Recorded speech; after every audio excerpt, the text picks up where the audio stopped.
যে কি কাৰণত কি ক্ষেত্ৰত ইমান মহাপ্ৰলয় উজনি অসমৰ এই জিলাডোখৰত হ'ল।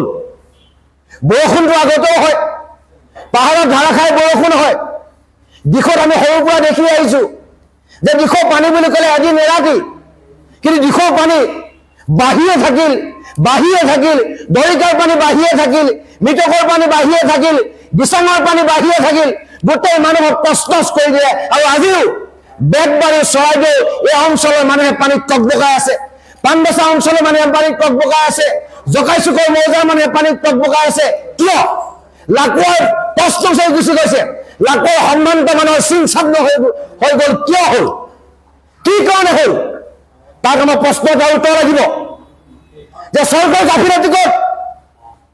যে চৰকাৰী গাফিলতি তাত যে 100 কিলোমিটাৰ দিশৰ দৈৰ্ঘ্য, 100 কিলোমিটাৰ দিশৰ দৈৰ্ঘ্যত 15 কিলোমিটাৰ কিয় বান্ধ নাই? কিয় মথাউৰি আজিলৈকে বনোৱা নহ'ল? কিয় 1950 চনৰ পৰা 60 চনলৈকে বনোৱা এই মথাউৰিবিলাক আজিলৈকে ওখ কৰা নহ'ল? কিয় মথাউৰিবিলাকৰ বহন ক্ষমতা অত্যাধিক কৰা নহ'ল? কিয় ইমানত কোটি কোটি টকা খৰচ কৰা নহ'ল? এই প্ৰশ্নবিলাকৰ উত্তৰ লাগিব। দৰিকা দলঙত দৰিকা নদীত মাত্ৰ 14 কিলোমিটাৰ মথাউৰি আছে, বাকী মথাউৰি কিয় আজিলৈকে বনোৱা নহ'ল? মৃতকৰ মথাউৰি কিয় বনোৱা নহ'ল? দৰিকাৰ মথাউৰি কিয় বনোৱা নহ'ল? দিচাঙৰ মথাউৰি কিয় বনোৱা নহ'ল? এই কথা উত্তৰবিলাক উত্তৰ চৰকাৰে আমাক দিব লাগিব। যদি চৰকাৰে সময় থাকোঁতে এই কামবিলাক কৰিলে হয়, তেতিয়াহ'লে উজনি অসমৰ এই জিলাডোখৰৰ এনেকুৱা সাংঘাতিক পৰিৱেশ সৃষ্টি নহ'ল হয়। এতিয়া চৰকাৰে আমাক উত্তৰ দিব লাগে যে হাজাৰ হাজাৰ কোটি টকা লোকচান হোৱাৰ পাছত এইখন শিৱসাগৰ, এইখন চৰাইদেউ 50,000 কোটি টকা কোনে দিব? চুইচাইড কৰি দিবলগীয়া ধৰণৰ পৰিৱেশ হৈছে। এই পৰিৱেশৰ কোনে উদ্ধাৰ কৰিব? সেই কথা অসম চৰকাৰে আমাক জনাব লাগিব, সেই কথা চৰকাৰে আমাক বুজাব লাগিব। উজনি অসম প্ৰান্তলৈ আহক, কোনোবাই মাত্ৰ ইনভেষ্টিগেশ্যনত তেল পঠালে নহ'ব। চাইজখি মাইজান, চাইজখি বেতবাৰী, চাইজখি লাকুৱা, চাইজখি মলুগুৰি এই অঞ্চলবিলাক, তেলিগুৰি অঞ্চলবিলাক, চাইজক বানেগৰকাহী, চন্তক বিহুৰ কি পৰিৱেশ, কি পৰিস্থিতিৰ মাজত আছে। হাজাৰ হাজাৰ গৰু মৰি গৈছে, হাজাৰ হাজাৰ গাহৰি মৰি গৈছে। কোনে দিব? কোনে উদ্ধাৰ কৰিব? তাক লৈ প্ৰশ্ন হৈছে।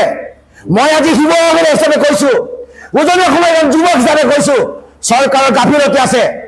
কাৰণ চৰকাৰে এইকাৰণে গাফিলতি আছে, নগালেণ্ডত দিখৌ নদী বহাৰ ক্ষেত্ৰত কোনো ধৰণৰ জোখাৰ এটা যন্ত্ৰ নাই। তাত কিয় নাই? কিয় দিয়া নহ'ল? কিয় মথাউৰি বনোৱা নহ'ল? কিয় 15 কিলোমিটাৰ মথাউৰি উন্মুক্ত হৈ আছে? কিয় দিচাঙৰ মথাউৰি বনোৱা নহ'ল? কিয় দৰিকাৰ মথাউৰি বনোৱা নহ'ল? কিয় মৃতকৰ মথাউৰি বনোৱা নহ'ল? ইয়াৰ প্ৰশ্ন উত্তৰ আমাক লাগিব। আৰু এটা কথা স্পষ্টভাৱে কৈছো, আমিও অনুসন্ধান কৰি আছো। যদি নগালেণ্ডত কয়লা খননৰ কাৰণে, শিল খননৰ কাৰণে যদি এনেকুৱা দুৰ্যোগ নামি আহিছে, মই কম আমাক লাগিলে গুলিয়াই মাৰিলেও মাৰিব, জেলেৰে পথাৰলৈ পঠিয়াব, কিন্তু ৰাইজৰ স্বাৰ্থত, জনসাধাৰণৰ স্বাৰ্থত উজনি অসমৰ প্ৰতিটো প্ৰান্তৰ ৰাইজক কৈছো, যদি চাইণ্টিফিকেলি প্ৰুভ হয় যে নগালেণ্ডত শিল আৰু কয়লা খননৰ কাৰণে এই পৰিৱেশ হৈছে, তেতিয়া সমগ্ৰ ৰাইজ ওলাই আহিব। এখনো কয়লাৰ গাড়ী কোনো পাৰ কৰিব নোৱাৰাৰ ব্যৱস্থা কৰিব।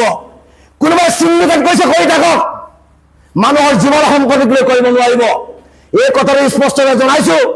অসমৰ মুখ্যমন্ত্ৰীক স্পষ্ট বাৰ্তা দিছো, 10,000 কোটি টকা আপুনি যদি আমাৰ উজনি অসমৰ এই জিলাডোখৰলৈ প্ৰেৰণ নকৰে, ৰাইজ নিগমে মৰিব। আপুনি আহক, চৌখি ৰাইজৰ অৱস্থা, এই অৱস্থাৰ মাজেৰে ৰাইজে দুখ দুৰ্দশাৰ মাজে জীৱন কটাইছে। স্পষ্ট বাৰ্তা, নদীৰ মথাউৰি বনাব লাগিব। আপোনালোকে DPR প্ৰস্তুত কৰক। 100 কিলোমিটাৰ দিশৰ মথাউৰি আপোনালোকে পুনৰ নিৰ্মাণ কৰিব লাগিব।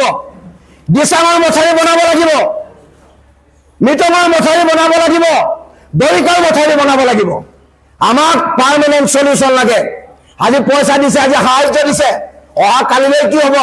আকৌ যদি বান হয় অহা বছৰ, তেতিয়া উজনি অসমৰ এই প্ৰান্তবিলাকত কি হ'ব? এই কথা বতৰাবিলাক আছে। গতিকে সেইকাৰণে কৈছো, খুবৰে কৈছো, আক্ষেপেৰে কৈছো, কাৰণ দুখ আছে। আমি দেখিছো ৰাইজৰ বেদনা। গতিকে সেইকাৰণে কৈছো যে স্পষ্ট বাৰ্তা, যদি কিবা কাৰণত আমি গম পাওঁ যে এই কামবিলাক চৰকাৰে নাই কৰা, তেতিয়া পৰিৱেশ বেলেগ কৰি দিম। আমি জীয়াই থাকিব লাগিব আমি। আৰু কয়লা শিলৰ খননৰ কাৰণে যদি এইবিলাক দুৰ্যোগ নামি আহিছে, তেতিয়াহ'লে উজনি অসমৰ পৰা এখন গাড়ী পাৰ হ'বলৈ আমি নিদিওঁ, কাৰণ কয়লা খান্দিবলৈ আমি কেতিয়াও নিদিওঁ। এনেধৰণৰ চিণ্ডিকেট চলাই এনেধৰণৰ বাৰ্তা প্ৰেৰণ কৰি উজনি অসমৰ ৰাইজক প্ৰাণে মৰাৰী পলায়নকাৰী এই যে বিভীষিকা, সেই বিভীষিকা আমি পুনৰ বিচৰা নাই। সেই কথা আমি স্পষ্টভাৱে বাৰ্তা প্ৰেৰণ কৰিলোঁ।